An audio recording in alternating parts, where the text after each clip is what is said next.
Kayla, what is that feeling like of anxiety for you? It's just really distracting. It's like a lot of what I think about and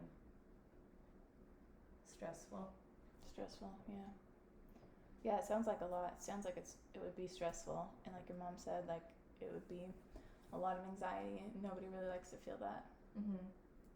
Um, so you said that those OCD thoughts, they're distracting, and in our last sessions we kind of touched on some of the coping skills that we talked about.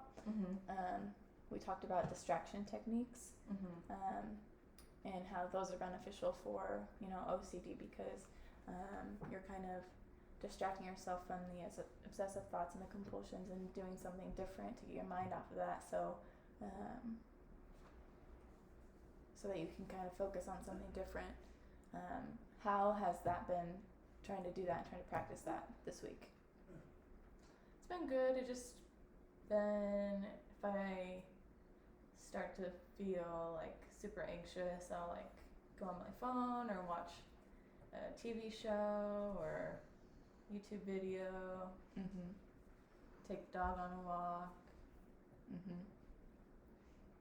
So have you felt a difference in Yeah. anxiety and OCD?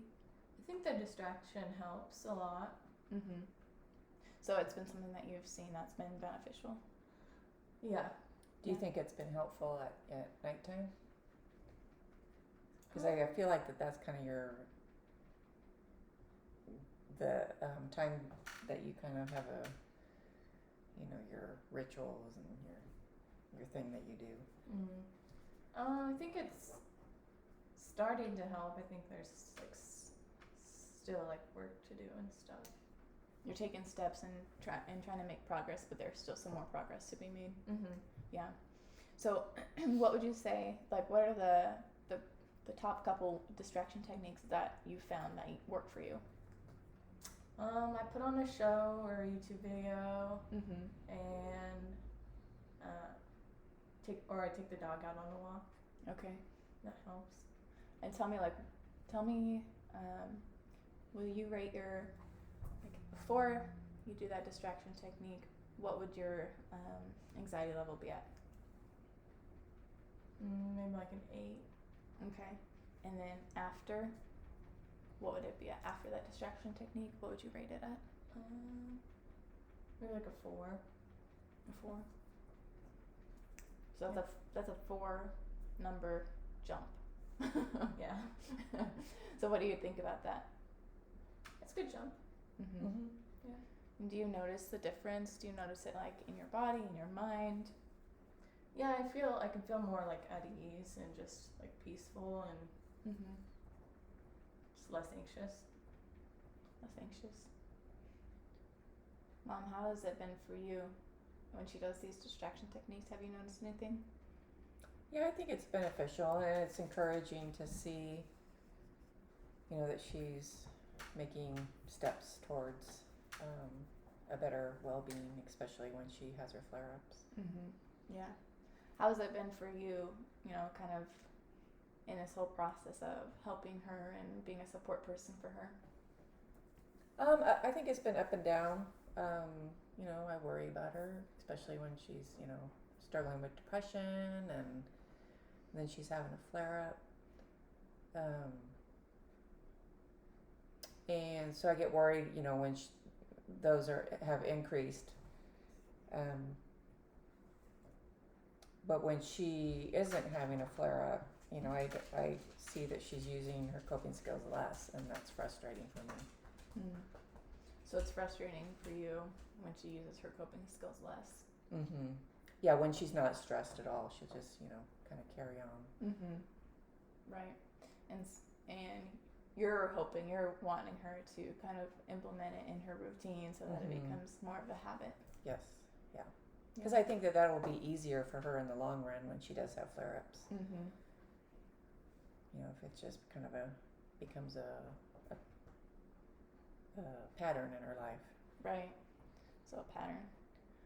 Kaylee, what do you think about that? What do you think about your mom saying, she wishes it would become like a habit and a pattern, a routine? I can see that. I can try and make it more of a habit. Mm-hmm. Just when I'm out of a flare up, I just don't feel like I need it as much. Right, because that anxiety lessens, and you really feel like you just don't need it. You can keep going along your day. Everything is pretty normal, and then when the anxiety does come up, then that's when things start getting hard, start getting anxious, having the obsessive thoughts. And then it's harder for her, I feel like anyways, that it's harder for her to engage in her coping skills when she's down or having a flare up. Right.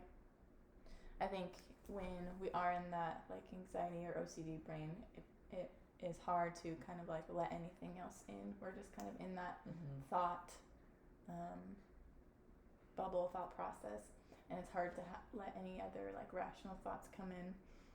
So what you're saying about having it be a pattern, having it be a routine, it's definitely something that could be beneficial, because then when you are in that OCD brain, it can be something that isn't so hard, isn't so complicated to use. It can just be something more natural, more routine like. Yeah, and I think that if she could kind of think about it as positive, like, I don't know, something like if she could wrap her head around, like, for my positive emotional well-being, I'm just going to make this a part of my daily life. Right. Something, Yeah. Right. Something that she enjoys and that's helpful for her. So doing more of like that positive self-talk that we've talked about, kind of having like a mantra, or having a couple like key phrases that are helpful for you when you kind of are in that phase. What do you think about that? Yeah, I think that'd be helpful. Can you think of anything, any mantras, any like sayings, anything that would be helpful for you? Maybe like a Bible verse or something. Oh yeah, that is great. A Bible verse. Do you have one that you typically go to? I'd have to look, but I can find one. Yeah. So a Bible verse, and tell me like what, like, thinking of that Bible verse or saying it in your head, how do you think that would make you feel? How do you think that would like decrease your anxiety? Just help give me like a little bit more peace, I feel like. Give you some more peace. Yeah. What about a different like self-talk strategy? Is there any like mantras that you use? Any can you think of any? God's love and peace flow through me. Yeah. God's love and peace flow through me.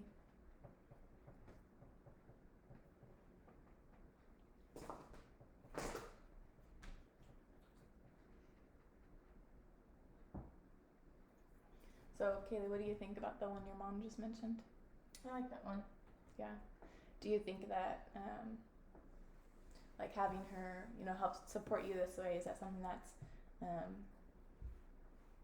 that's been nice for you? Has it been harder having your mom with you as you go through this? I think it's been really helpful. I don't think I could get through it just by myself.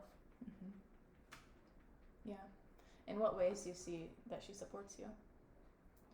She just reminds me of all the things that like the coping mechanisms, and she encourages me and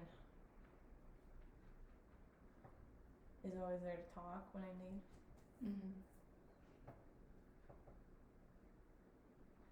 Yeah. So you guys talk, she encourages you, she helps to remind you of your coping mechanisms. Yeah. Mom, how does that feel, hearing her say that? It feels good. Mm-hmm. I sometimes, get frustrated, but we talk sometimes about that. Because when she's having a flare up, it's hard, like we said, everything kind of goes out the window. And so I think finding something for her. Well, hopefully she'll get the hang of these, you know, when she's not having a flare up, and then it'll be easier for her to use them. Mhm. Yeah. So does it?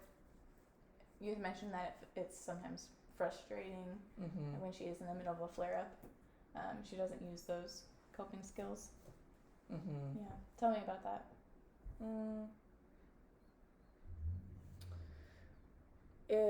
I think that I don't know. It just when I see her doing being a germaphobe, I guess, kind of.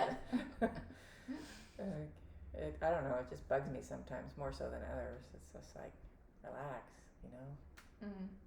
Mhm. There's germs all around us. So sometimes it bugs you more than other times. Yeah, I don't know why. It just does sometimes. Mhm. Yeah. What goes through your mind like when it is something that's bugging you? I just I think I get frustrated, you know, that she's just not. I don't see her like using the skills, and so then I get more frustrated. I get frustrated. Okay. Right.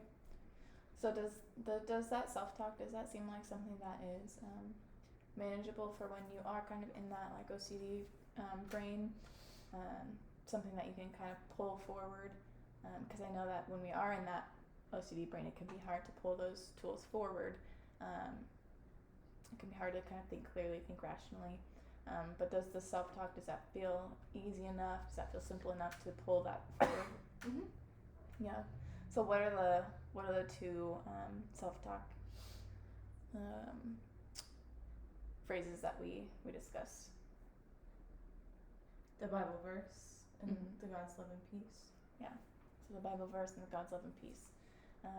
Mom, does that feel manageable for you guys to work on together? Yeah, for sure. And to, you know, since you're the one who helps remind her of her coping mechanisms, it can be something that you also help remind her of. I think so, especially like when she's not having a flare up. Maybe we could, I don't know what we could do. Talk about like, because I don't always want to be bugging her, but I do want her to practice her Right. skills, you know, during her normal feeling time, I guess. Right. So how could I say that without you getting mad at me?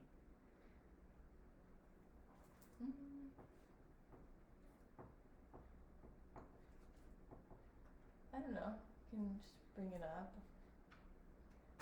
Should we have like a code? Sure. So, Mom, what would it look like for you to bring that up to her? And maybe we can kind of do a small little role play.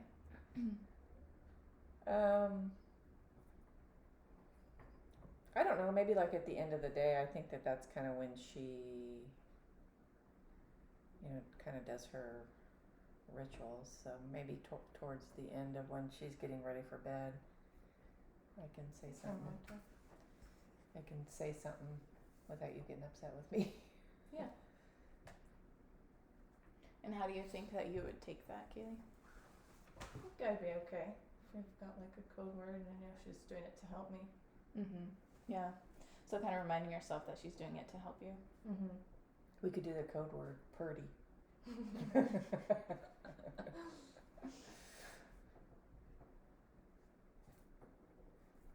Right.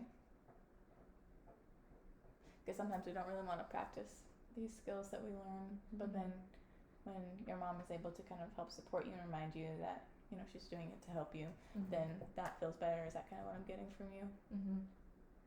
Okay. So what about we also went over doing like some deep breathing techniques. And we kind of we role modeled it last week, and then we were going to touch more on it this week. Were you able to practice that this week in your daily routine? Yeah, I used it a couple times and I felt really anxious. I just stopped and took a couple deep breaths and helped a little bit. Yeah. So tell me how it was helpful. It just helped kind of like center me and bring me kind of back out of my stressful, anxious Mm-hmm. thoughts. Yeah, helped center you, helped kind of bring you out of that anxiety brain. Mm-hmm. So would it be okay if we practice it again, just to kind of like keep practicing, keep implementing it? So, kind of the technique that we talked about is breathing in for 4 seconds, holding it for 4 seconds, and then breathing out through your mouth for 4 seconds. Mm-hmm. So breathing in through your nose for 4 seconds, holding it for 4, and then breathing out through your mouth for 4 seconds. Mm-hmm. So why don't we take a couple deep breaths right now, and we can all just kind of practice that together, and then talk about how it feels afterwards. Yeah. Okay. So we're going to start with breathing in through our nose, holding it, and breathing out through our mouth. Okay. Now let's do a few more. So breathing in through our nose, holding it, and breathing out through our mouth. Alright, let's try it one more time. So breathing in through our nose, holding it, and out through our mouth. So tell me how that was for you guys. It feels nice. So what would you be maybe willing to do like your mantra at that time too? Just Mhm. like a little simple mantra too? Yeah. That might be helpful for you too. Yeah. So implementing deep breathing and your mantra.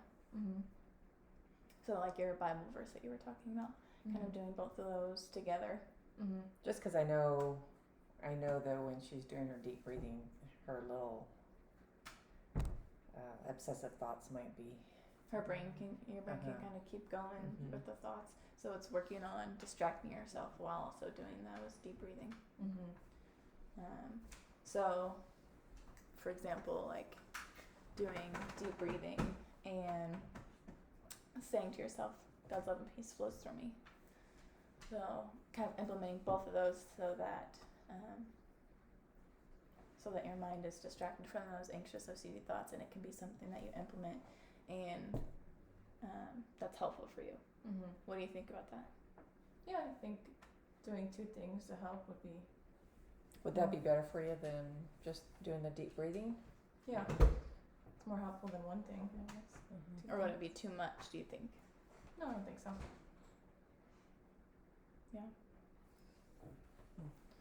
Yeah. So tell me, what's been this week, like, has there been anything that's been triggering, anything that's been harder? Has it been a pretty easy week? Just like I was talking about in the beginning, I'm traveling, so it's kind of soon, so it's I'm kind of a little bit more stressed. Right. So it's making the OCD a little bit worse. And what's been helpful in that time? I think the distraction is like the most helpful. The distractions? Yeah. Mm-hmm. Yeah. Can you tell me,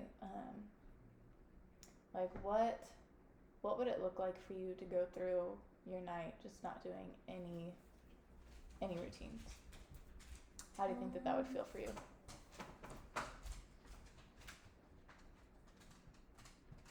It could be hard. Yeah. Think it'd be Yeah, hard. she's been doing them for so long. I think part of it's kind of like a habit now. Yeah. What do you think? Do you think it's more of a habit? Yeah. How much of it do you think is a habit, and how much of it do you think is kind of that OCD brain? Probably like half and half. Half and half? Yeah. So like 50-50 kind of? So would it be something that would be unobtainable to do a routine without any cleaning, any wiping down? Maybe you could pick one thing and not do it. Yeah, I think I'd have to like work towards it. Mm-hmm. Yeah. How do you think that would feel, like taking one thing at a time? I think it'd be better than just not doing anything Mm-hmm. or everything. Right. what's your fear if you do, like stop doing one thing, stop wiping down one thing? Just germs and that I'd get sick and Yeah. yeah. So fear that you'd get sick. And what would happen if you got sick? Then I'd be sick. Right. Yeah.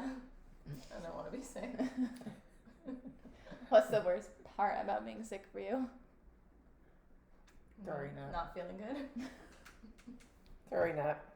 Throwing up. Mm-hmm. Uh-huh. Yeah. So have you thrown up before? Yes.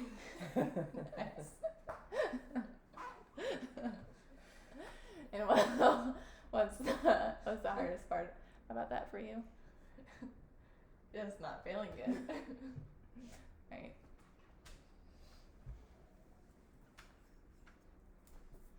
So it's kind of that fear of, like, if I don't wipe this one thing down, then I'm gonna get sick, and if I get sick, then I'll throw up. What's the worst thing that could happen if you threw up? Just that. I just don't want to. Yeah. I just feel like if I wipe things down, then it can help prevent, so why not do it? Right. Mm-hmm. Yeah. So it's And she doesn't get sick very often. exactly. So then that like supports. Reinstates. Yeah, that reinstates the thought. Yeah. Mhm. Yeah. So we kind of talked about in that process of OCD and that kind of going through like the bad stuff, the fears that happen. We talked about catastrophizing. We talked about how that's kind of like thinking the worst possible thing. So catastrophizing, like our thoughts, catastrophizing, like events. So, like if I don't wipe this down, then I'm gonna get sick. If I get sick, I'm gonna throw up. If I throw up, then that's the worst possible thing. Mm-hmm. It's like it's catastrophizing things. It's making things seem a lot worse, seem a lot bigger than they actually are. So, do you remember when we talked about that? Mm-hmm. Yeah. Tell me your thoughts on that. I think it's helpful because it just kind of helps you put things in perspective. Mm-hmm. Mom, what about you? What do you think? Yeah, I think it's helpful. And I think just kind of like talking about it and kind of reminding each other about that, because I think that's easy to do, catastrophizing, when people run more on the anxious side. Right. It's especially when we're in that anxious brain or that OCD brain, we can kind of catastrophize things and make things seem a lot worse, a lot more serious than they are. And that's kind of where the compulsions come in, is we don't want this bad thing to happen. So we're going to do our compulsions to try and make this bad thing not happen. Mm-hmm. Yeah. So can you tell me, Kaylee, about what goes through your mind when we talk about that? I don't know.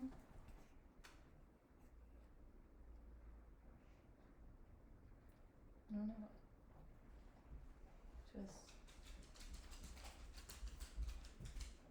I think if she just, I think that's a new idea, for her. So just kind of reminding herself, about it, that she doesn't have to go from 0 to 10 Mm-hmm. yeah. in that negative thought process. Yeah. Because she's had it for so long, she's had it since she was 8, so she's developed her own little strategies that have helped her, Right. that have worked for her, so she doesn't have to feel anxious or stressed, Mm-hmm. Are there or minimize it. Right. Are there other areas that you see catastrophizing happen? No, I think that's like, or fear of getting sick, or fear of like somebody getting one of her loved ones getting sick or something bad happening to them. That's that used to be part of her compulsions, her rituals and compulsions, or obsessive thoughts. She's got to do this particular ritual so that somebody doesn't get sick or die. I don't see that as much now, though. Yeah. When did that kind of start fading away? Probably when she was a teenager, I guess. Yeah. So. Was there anything that helped that fade away, or was it kind of just a natural occurrence? I think it was more natural. more natural. Yeah. And then just more, focused more on her. Because it seemed like when she was younger, it focused on other people. She would have to do certain things so that this person didn't die. And then as she got older, it kind of focused more on her. Right. So tell me about it. Going from like shifting from other people to now focus more on her. Yeah. Well, I think it's just like getting sick. I think that's kind of like she's developed her own like rituals so that she feels safe. Yeah. Yeah. Tell me about what feeling safe. What does that mean to you?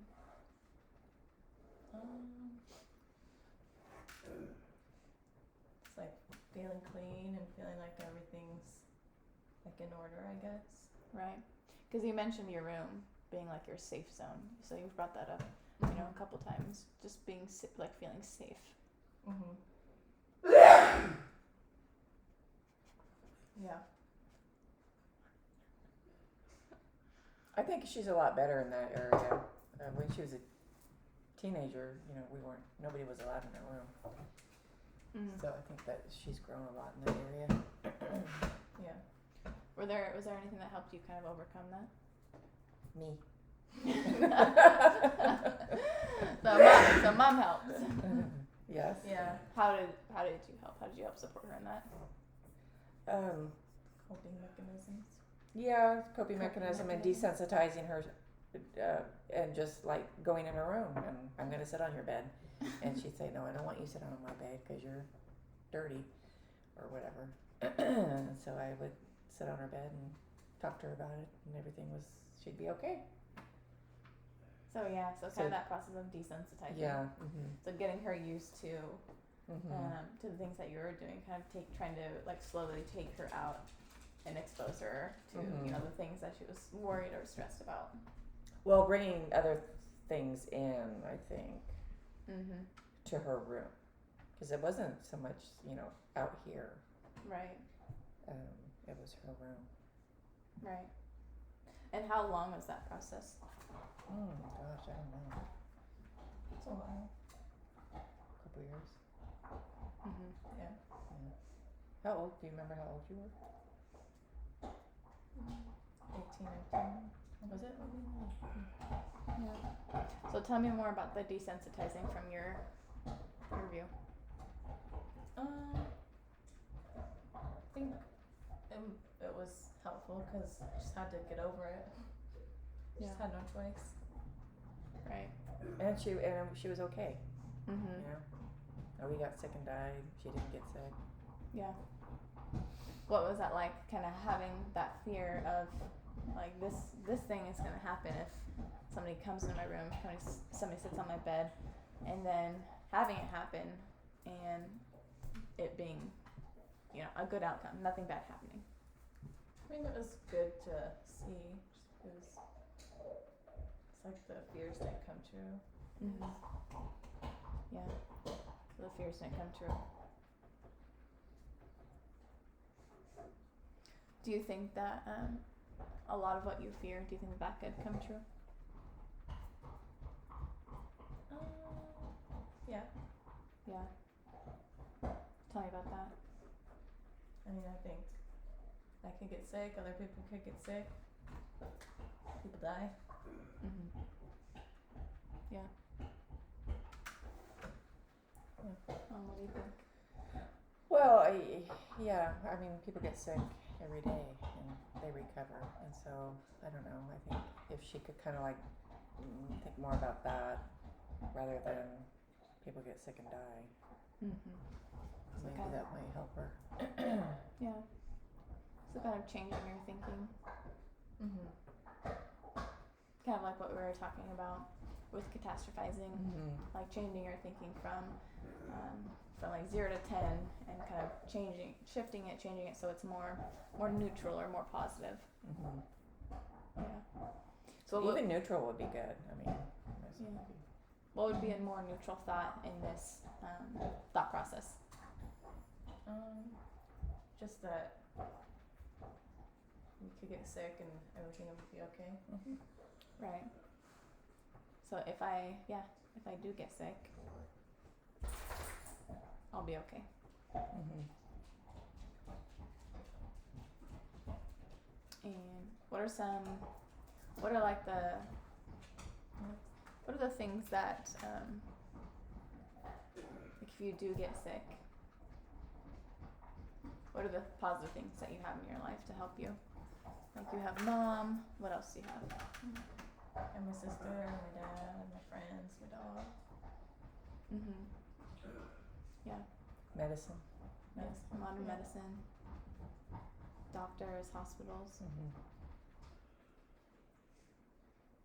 Anything else you can think of?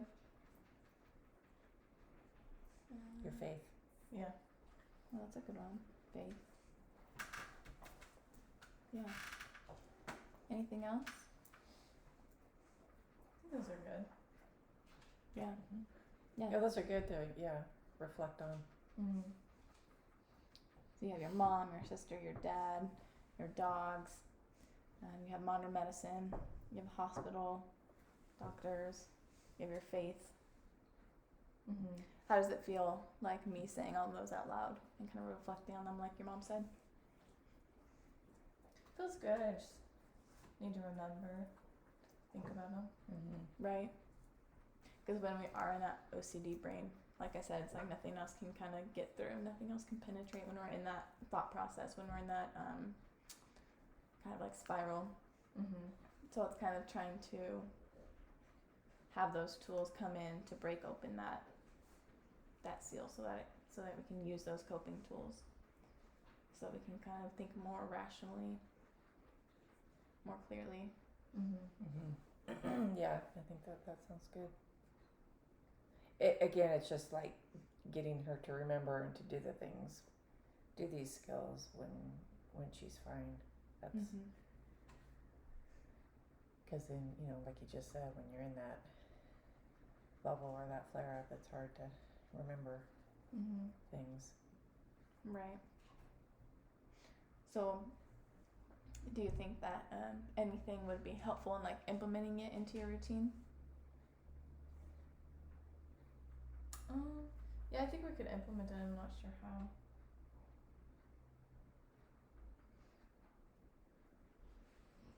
Just maybe when I'm doing deep breathing, just trying to think positively. Yeah.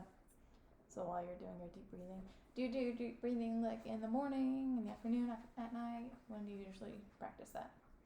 Just when I get stressed. Right. Is it something that you do every day? No, maybe like every other day or something. Okay. What would it look like for you to do it every day? I can do it every day. Just find time to do it. Yeah, it doesn't take long. Maybe in your morning to kind of set your energy, in a positive direction. Yeah. And then that would be something that you can do like every day as part of your emotional well-being. That would be maybe a good thing.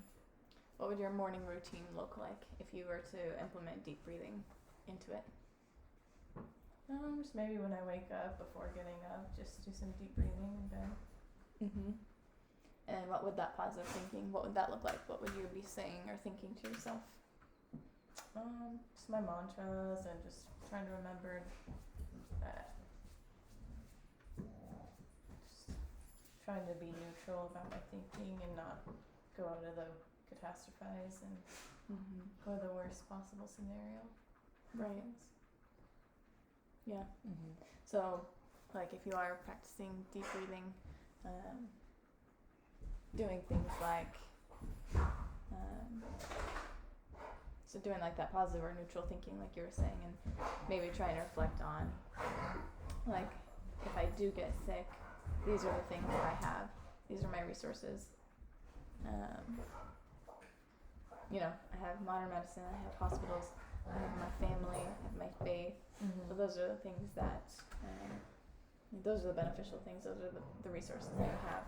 So try and focus your mind on that instead of catastrophizing and going to the worst possible outcome. Mm-hmm. Mm-hmm. Yeah. So what kind of goes through your mind about what we touched on, Kaylee, about that? Yeah, I think it'd be helpful to implement. Do you think it'd be helpful to implement? Yeah. Do you think it could change, it could positively affect that scale, that number that we talked about when you rated it at an 8 before? Yeah, I think so. You think you could bring it lower? Yeah. Mom, what do you think?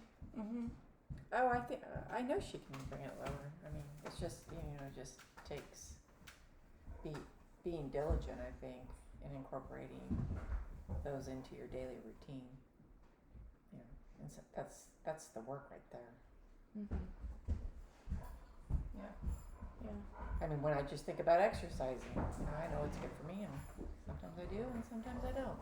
Right. Yeah. So, as we're kind of wrapping up session, what kind of stands out to you, Mom, the most about what we talked about, what we reflected on? I think that just developing some good coping strategies that she feels comfortable doing Mm-hmm. will be helpful for her. Right.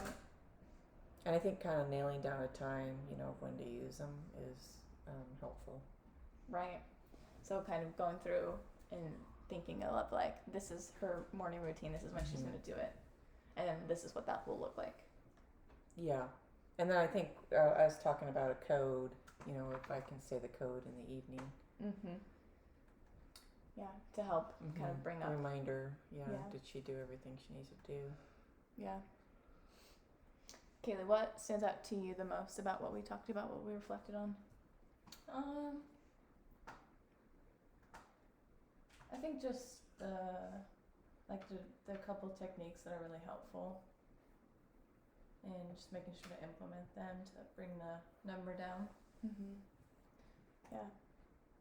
And you said, out of the techniques that we talked about, you think that the distraction techniques, those are kind of the most helpful for you? Yeah, I think so. Yeah. And so that will look like, remind me again what that will look like for you? Just making sure to watch a video or take the dog on a walk if I'm feeling super anxious, or just Mhm. do something to distract myself. Right. Yeah.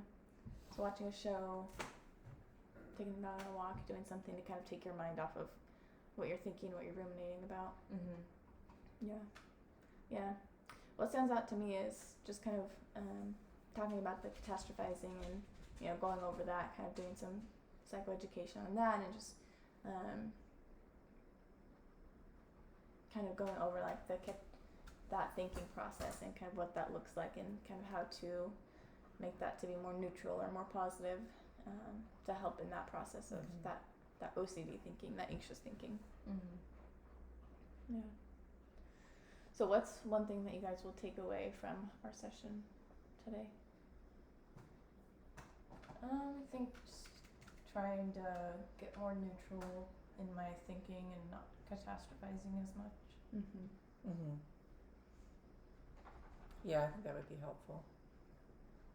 Yeah, and I think, maybe next time we can work on what she could give up at night for her nighttime ritual. Right. Yeah, that would be a good thing to talk about for next time. Mm-hmm. What she could give up. Kaylee, how does that feel for you? Thinking of what we might talk about next week. Feels okay. Yeah. All right, you guys. Well, then we can pick it up next week, and we can kind of talk more about what we think about, what she could give up, if that's possible. So thanks for coming in, guys, and I appreciate it. And I'll see you guys next week. Thank you. Sounds good.